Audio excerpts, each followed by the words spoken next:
Bonjour à tous. Alors, bienvenue pour cette nouvelle interview. Aujourd'hui, on accueille Sophie qui travaille à la clinique de Vida Fertility à Madrid. Sophie est responsable du suivi des patients. Bonjour Sophie. Bonjour Caroline. Alors, je vais peut-être te demander de te présenter et de présenter la clinique pour laquelle tu travailles. Oui, alors donc je m'appelle Sophie, je suis responsable du suivi des patients, patients francophones, anglophones et aussi espagnols. Et puis donc mon travail, ça consiste à vraiment accompagner le patient pendant tout son parcours, que ce soit pour la première information, ensuite pour la constitution de son dossier et vraiment pour le traitement en lui-même.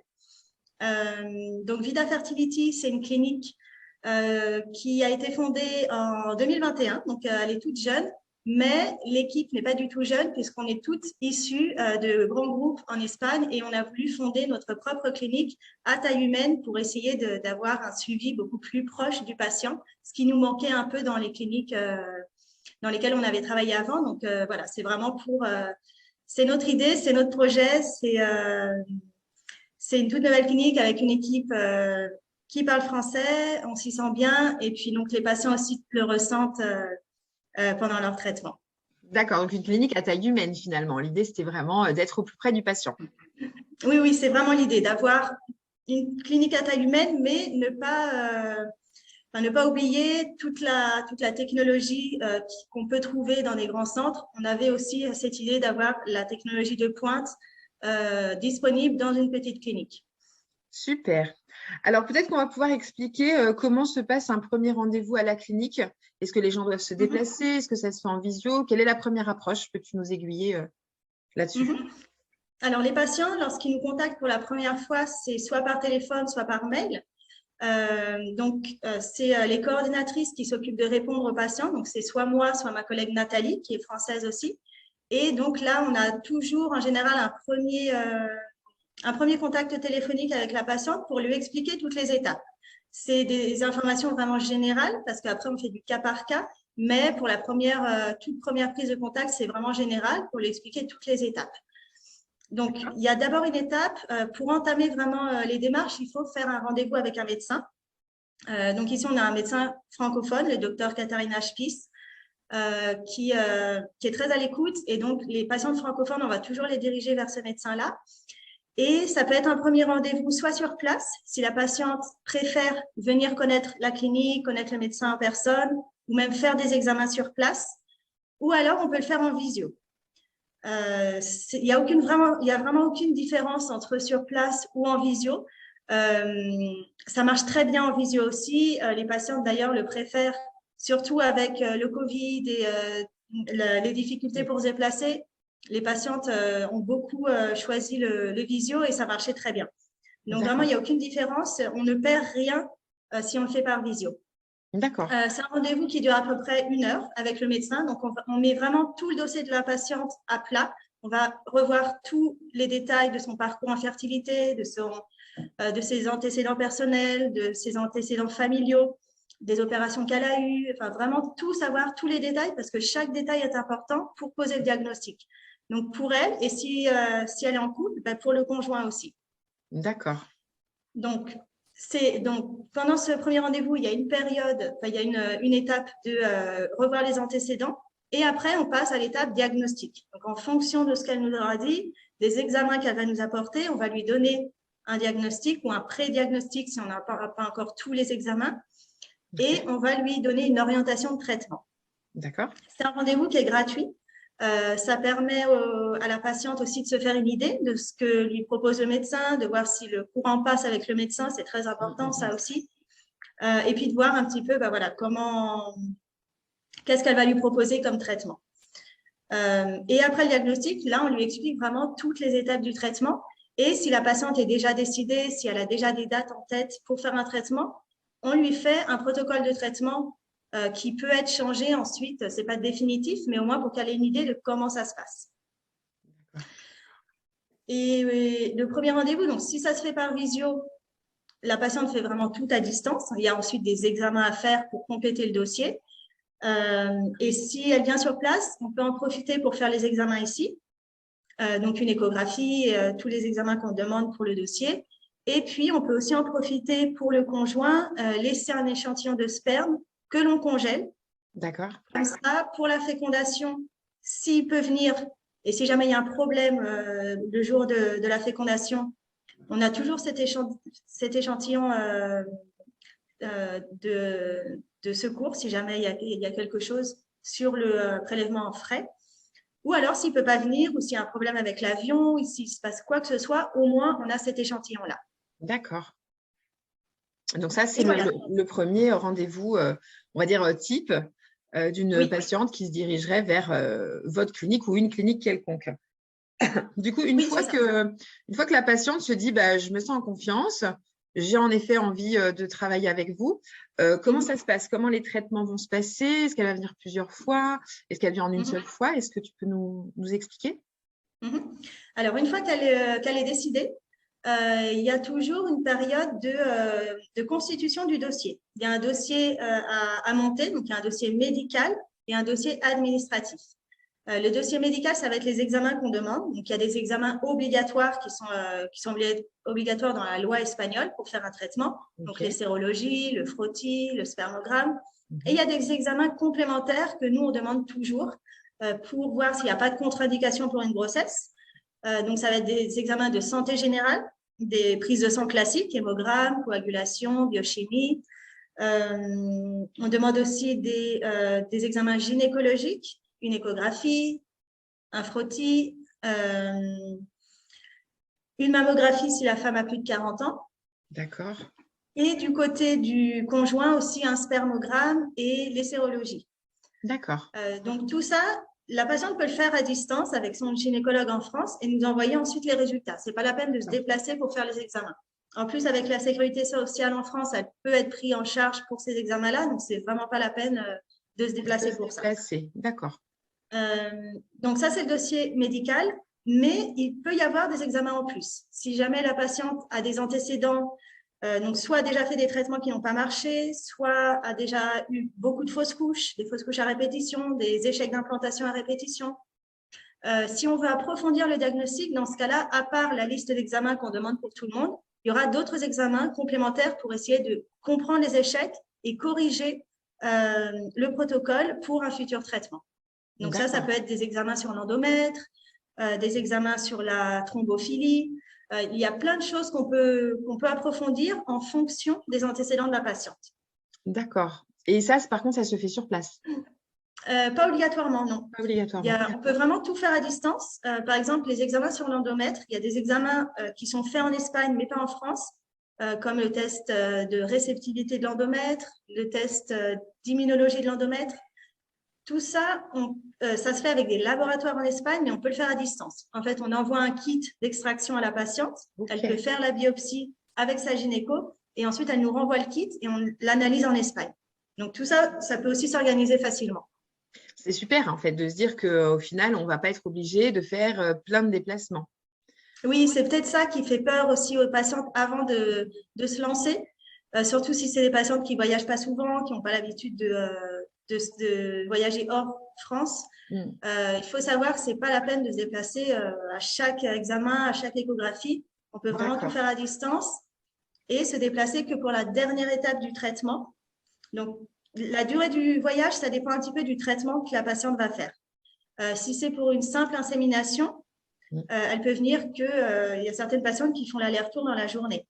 Nous, on aime bien qu'elles arrivent. Oui. C'est rapide. Elle a vraiment besoin d'être là que le jour de l'insémination. Nous, on conseille toujours d'arriver la veille, de repartir le lendemain pour ne pas stresser, pour éviter des contretemps de dernière minute, un retard dans l'avion ou quoi que ce soit. Mais l'insémination, c'est très rapide. Si c'est pour une FIV, il faut qu'elle soit là pour la ponction et qu'elle reste jusqu'au transfert. Ça fait rester à peu près une semaine sur place. D'accord. Pareil pour le don d'ovocytes, c'est une semaine entre la ponction de la donneuse, puisque le conjoint doit être là pour l'échantillon de sperme, et le transfert. Comme on transfère toujours au stade de blastocyste, ça fait rester une semaine. Il faut attendre 5 jours entre ponction et transfert, et en comptant un petit peu de marge, une semaine, c'est bien. D'accord. Et après, il y a des traitements qui demandent de se déplacer 2 fois. Là, oui, la FIV avec le diagnostic génétique préimplantatoire, Donc, on fait d'abord une ponction. Donc, la patiente se déplace pour la ponction. Et ensuite, elle peut repartir. Et nous, on s'occupe de notre côté du développement embryonnaire, de la biopsie des embryons. Et lorsqu'on a les résultats génétiques, on prépare la patiente pour un transfert. Mais ça ne se fait pas à frais et c'est toujours en 2 fois. OK. Donc, on a répondu à la question combien de jours faut-il rester sur place? Donc, en gros, on ne reste pas plus d'une semaine, à moins qu'il y ait peut-être des complications ou des choses comme ça. Mais en principe, vraiment, c'est assez standard. Oui. Oui, même les complications, la plupart des complications, ça annule l'une des étapes. Donc, ça fait rester encore moins longtemps. Mais voilà, une semaine, c'est bien. Après, pour la FIV, on aime bien quand même faire la dernière échographie sur place si la patiente le peut, pour être vraiment sûre du moment de la ponction. Toutes les patientes ne peuvent pas et on fait confiance à leur gynécologue en France aussi, mais si elles le peuvent, on aime bien. Donc, ça fait rester 2 jours de plus. D'accord. OK. Du coup, j'ai une autre question. Quels seraient les conseils pour choisir sa clinique? Toute personne qui serait en démarche de dire pourquoi une plus qu'une autre? Comment on pourrait répondre à cette question? Alors, ça dépend beaucoup de la patiente. Il y a des patientes qui ont besoin de beaucoup de soutien émotionnel, qui ont besoin d'une petite structure. Donc là, il faudrait sélectionner des cliniques à taille humaine. D'autres patientes, c'est leur premier traitement ou c'est des traitements assez simples, sans complexité. Elles pourraient très bien aller dans un grand groupe. Il y a pas de problème. C'est vraiment en fonction de la patiente. Et les conseils que je donnerais, ça serait donc déjà voir la logistique. Il ne faut pas que la logistique soit quelque chose qui amène une difficulté en plus dans le traitement. C'est déjà dur psychologiquement, c'est à distance, c'est pas le même pays. Donc, au moins que la logistique soit facile. Donc, choisir des villes où vous n'ayez pas à faire des changements d'avion ou de passer d'avion à train, ça, c'est pas conseillé. Parce qu'après, pour le retour aussi, il faut éviter le stress. Quand vous avez après un transfert, il faut vraiment éviter le stress, éviter de courir partout. Donc, voilà, c'est vraiment, si vous êtes à Paris, par exemple, depuis Paris, il y a des vols à peu près directs dans toutes les villes d'Espagne. Mais bon, Paris-Madrid, ça se fait très simplement. Paris-Barcelone. Oui. Si vous êtes dans une ville avec moins de connexions, pensez à prendre des vols directs. Oui, choisir des vols directs. Maintenant, quand même, il y a beaucoup de vols charter. On arrive, enfin, tout dépend des périodes, mais sur la période estivale, on arrive à trouver quand même du direct. Alors, ça dépend quelle ville, bien sûr, mais sur les grandes villes, on arrive à peu près à trouver. Mais bon, il faut bien penser que si on n'est pas dans cette ville, il y a aussi du trajet en voiture qui se rajoute. Donc, essayez de minimiser le trajet, en gros. Hein. C'est vraiment le conseil. Oui, c'est ça. C'est pareil, il y a des cliniques qui peuvent être à côté de grandes villes, mais pas dans la grande ville. Donc, c'est pareil, il y a toujours ensuite un autre trajet. Taxi, Donc, il faut bien vérifier ça. D'accord. Donc, la logistique, c'est important. Après, ce qui est important, c'est le feeling avec la clinique. C'est important que vous vous sentiez en confiance. Oui. Parce que c'est la clinique qui va vous donner votre protocole, qui va choisir votre donneuse. Donc, il faut vraiment être en confiance. C'est quelque chose de très important, le choix de la donneuse. Donc, il faut vraiment avoir confiance en l'équipe. Donc, c'est pour ça, pour choisir votre clinique, c'est bien de prendre 4 rendez-vous dans 4 cliniques différentes et de voir quelle équipe médicale vous plaît, qu'est-ce qu'on vous propose. Voilà, et où vous vous sentez le mieux. C'est très important. Oui, c'est un feeling. Comme quand on choisit un médecin, finalement, il faut que le courant passe. Il peut être très, très bien, mais si ça ne passe pas, c'est important. Oui, c'est important. Et puis aussi que la clinique soit francophone, ça c'est très important parce que vous avez c'est des traitements, il ne faut pas faire d'erreur sur les protocoles. Il faut bien que quand vous transmettez quelque chose, que le médecin ou la coordinatrice vous comprenne et vice-versa. Donc, c'est très important que le personnel parle français, que le personnel soit disponible aussi.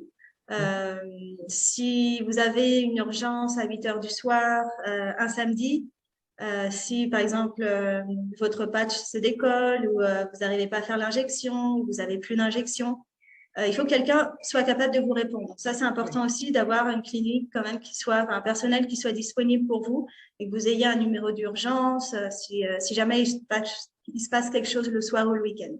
D'accord. Donc, une certaine disponibilité. Un bon contact, en fait, avec sa clinique. Oui, un bon contact. quand vous appelez, qu'on vous répond tout de suite. Pareil, les mails qui soient répondus dans la journée ou le lendemain. Fluide. Ouais. J'ai une question parce que du coup, on a parlé tout à l'heure du don d'ovocytes et justement, on parlait de choix de donneuses. Est-ce qu'on peut expliquer pour quelqu'un justement qui viendrait demander un don, comment ça se passe concrètement? Est-ce qu'on a accès à un dossier complet? Est-ce qu'il y a l'anonymat? Est-ce que tu peux nous en dire plus? Oui. Alors, le don en Espagne, c'est complètement anonyme. Okay. C'est pas comme dans d'autres pays où l'anonymat est levé à la majorité de l'enfant. Là, c'est complètement anonyme et ça reste anonyme. Donc, c'est à la clinique de choisir la donneuse. Il y a beaucoup de patientes qui nous demandent si leur sœur, par exemple, peuvent donner pour elle ou si une amie peut donner. C'est interdit. Donc ça, on ne peut pas l'accepter. Okay. Il faut vraiment que ce soit une donneuse anonyme que la clinique choisit pour la patiente. D'accord. Le choix, ça va être en fonction du phénotype de la patiente. Donc, on prend en compte la couleur des yeux, la couleur des cheveux, la couleur de la peau, la taille, pas le poids, mais la morphologie.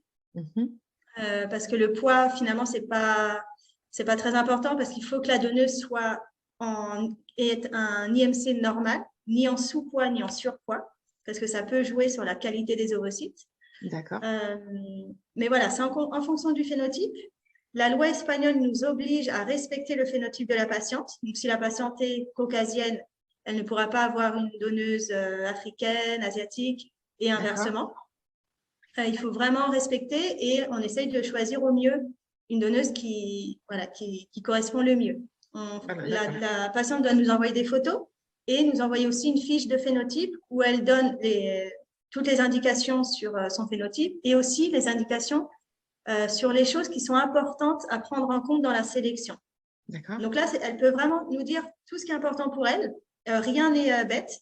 Vous pouvez vraiment dire tout ce qui est important. Nous, on le tient en compte, on prend en compte dans la sélection. Après, on ne peut pas dire en retour à la patiente ce qu'il en est, parce que ça, c'est interdit.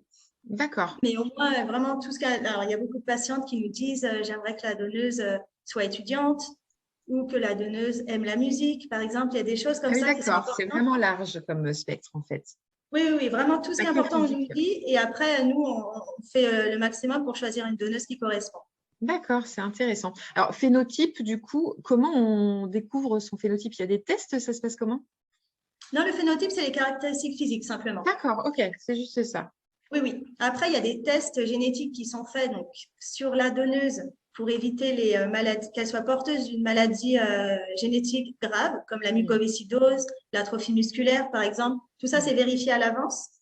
On vérifie aussi le karyotype de la donneuse pour voir si elle n'est pas porteuse de malformations chromosomiques. D'accord. Et on peut faire un test qui s'appelle le test de compatibilité génétique entre la donneuse et le conjoint pour vérifier s'ils ne sont pas tous les deux porteurs d'une même malformation, donc des porteurs sains. Mais on a tous une malformation génétique sans le savoir. Mais on est porteur sain, donc la malformation n'est que sur une des copies du gène. On a toujours 2 copies d'un même gène. Et si par contre les 2 géniteurs sont porteurs de la même malformation, dans ce cas-là, l'enfant peut être atteint de cette maladie-là. Donc ça, on peut le vérifier à l'avance. C'est un test, alors ce n'est pas médicalement indiqué puisqu'il n'y a que 3% de risque, mais les patients peuvent le demander. D'accord. Donc c'est quand même très sécure, enfin ça enlève quand même plein de futurs problèmes finalement. C'est assez rassurant. Parce que le don d'ovocytes en Espagne est très, très contrôlé. D'accord. Donc, c'est pareil pour les donneuses. Il y a un fichier national de dons. Okay. Donc, une même donneuse ne peut pas donner plus de fois que la loi D'accord, c'est très contrôlé. C'est très contrôlé, oui. Et à niveau national, hein, ce n'est pas que par clinique, parce qu'on pourrait croire qu'une donneuse peut donner dans une clinique, puis elle part dans une autre et encore une autre. Non, ça, c'est très contrôlé au niveau national. Ok. J'ai une question, parce qu'on a parlé du poids donc de la donneuse. Est-ce que du coup, il y a des contre-indications pour des personnes qui viendraient faire justement de la PMA et qui seraient en surpoids ou en obésité? Est-ce que c'est contre-indiqué ou est-ce qu'au final, on peut envisager quand même une PMA? Alors, on peut, mais les chances de réussite sont plus faibles. Parce que elle va moins bien réagir. Alors, ça dépend si c'est pour une FIV ou un don d'ovocytes. Pour une FIV, le surpoids, ça va endommager la qualité des ovocytes. Et aussi, la patiente va moins bien réagir aux injections hormonales. D'accord. Donc, ça, c'est une chose. Après, pour la grossesse aussi, il faut faire attention au poids de la patiente avant une PMA. Donc, c'est bien, si jamais la patiente a un IMC supérieur à 30, il faut quand même essayer de le réduire avant d'entamer une PMA. D'accord. Pour le don d'ovocytes, c'est pareil. Il faut qu'elle réagisse bien aux médicaments. Ensuite, il faut qu'elle puisse porter la grossesse à terme. Donc, c'est important de vérifier ça. C'est pas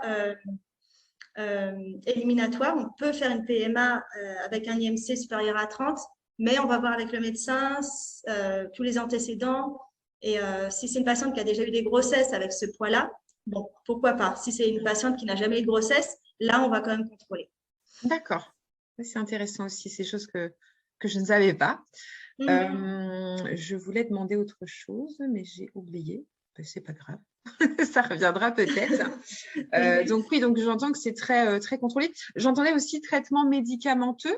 Ça veut dire que du coup, tout au long du parcours, il y a quand même un traitement à prendre, donc des hormones. Est-ce qu'on peut peut-être expliquer ce process? Oui, alors tout dépend aussi du traitement, que ce soit insémination ou FIV, c'est une stimulation ovarienne. Donc, ça va être des injections à faire tous les jours. Donc, pour une insémination, forcément, c'est des injections beaucoup moins, enfin, le dosage est beaucoup plus faible. Pour une FIV, le dosage est plus élevé puisqu'on va vouloir obtenir le plus de follicules possible. Donc, tout ça, la patiente peut le faire à distance, c'est pareil. Pour le traitement à distance, on va demander l'appui du gynécologue en France pour réécrire nos ordonnances parce que la patiente recevra un plan de traitement détaillé avec des ordonnances. D'accord. Donc, c'est assez clair pour suivre les injections, enfin la stimulation, c'est des injections à faire tous les jours à la même heure. C'est très important de respecter la même heure. Et des échographies à peu près tous les 2 jours pour contrôler la réponse à la stimulation. Et tout ça, elle peut le faire en France avec l'aide de son gynécologue. Donc, il faut que le gynécologue soit au courant de la démarche. Il faut que le gynécologue accepte et soit plus disponible pendant la période de stimulation parce qu'on peut certaines fois demander une échographie d'un jour sur l'autre. D'accord. Donc ça, c'est important que le gynécologue soit au courant et qu'il se rende disponible à ce moment-là. Okay. Et puis, donc, le traitement, voilà, nous, on envoie nos ordonnances et ensuite, le médecin en France devra les réécrire pour que la patiente puisse être prise en charge. Et si c'est le don d'ovocytes, alors c'est plus du tout une stimulation ovarienne, ça va être une préparation de l'endomètre. Donc, en soi, le traitement est assez simple. Ça va être des comprimés d'œstrogène à prendre tous les jours pour faire épaissir l'endomètre. Il y a beaucoup moins d'échographies à faire, il n'y en a qu'une seule, au bout de 10 jours de traitement pour voir si l'endomètre répond bien. Et c'est tout. Donc, c'est beaucoup plus simple, entre guillemets, puisque psychologiquement, ce n'est pas facile. Mais il y a peut-être une seule injection à faire pour un blocage ovarien avant de commencer la préparation, mais c'est tout. D'accord. Ouais, c'est intéressant, ça permet de mieux se projeter justement sur un éventuel parcours. Moi, je crois que j'ai la réponse à toutes mes questions. Avais-tu des choses à rajouter que tu voulais Sur le protocole, je crois qu'on a à peu près fait le tour. Ce qu'il faut savoir aussi, c'est peut-être les délais. Oui. Il n'y a pas de délai en Espagne, il faut savoir ça.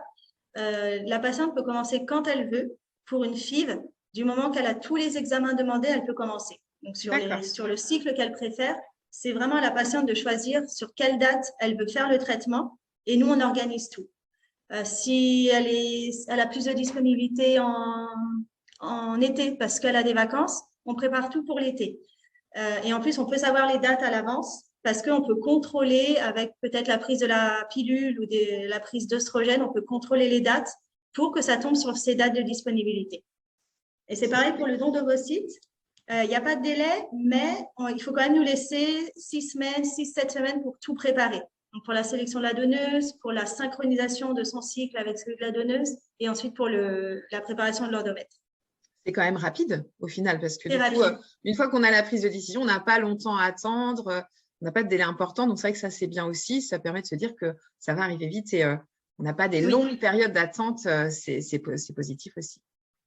OK. Oui. As-tu des choses à rajouter ou est-ce que j'ai oublié de poser des questions? Non, je crois que c'était bon. Hein, je crois qu'on a fait le tour. Alors, du coup, Sophie, on aura le plaisir de te retrouver au Salon Désir d'Enfant les 3 et 4 septembre. Tu seras donc avec des médecins de ta clinique? Oui, j'irai avec le docteur Katharina Spies. Donc, on D'accord. offre des rendez-vous gratuits qui dureront à peu près une demi-heure, 40 minutes sur notre stand. D'accord. Donc, voilà, vous pouvez vous inscrire à l'avance ou alors Super. vous pouvez directement aller nous voir sur le stand et puis on vous donnera toutes les informations. Donc, pour les personnes qui voudraient venir te voir, c'est peut-être bien de prendre le rendez-vous à l'avance parce qu'il y aura quand même un petit peu de monde toujours sur le salon. C'est vrai que bon, il y a beaucoup de cliniques, il y a beaucoup de thérapeutes, il y a plein de choses à faire. Mais c'est vrai que Mhm. parfois, il y a du monde. Vous êtes quand même très sollicité. Donc, comme vous allez faire des rendez-vous en ligne, c'est ça à l'avance? Les gens pourront s'inscrire à l'avance pour prendre des rendez-vous ou Oui, comment ça? on pourra, D'accord, voilà, on ouvrira des rendez-vous en ligne et puis donc soit, donc c'est toujours mieux en effet de prendre le rendez-vous à l'avance.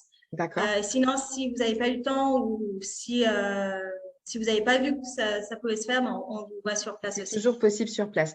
Alors, de Oui, toute façon, nous, on communiquera évidemment sur notre site. Donc, je vous invite à aller voir le site www.desird'enfant.fr, de vous inscrire également à la newsletter. Comme ça, vous recevrez toutes les informations et le jour où les rendez-vous seront en ligne, bah, on en informera les personnes qui sont inscrites par newsletter.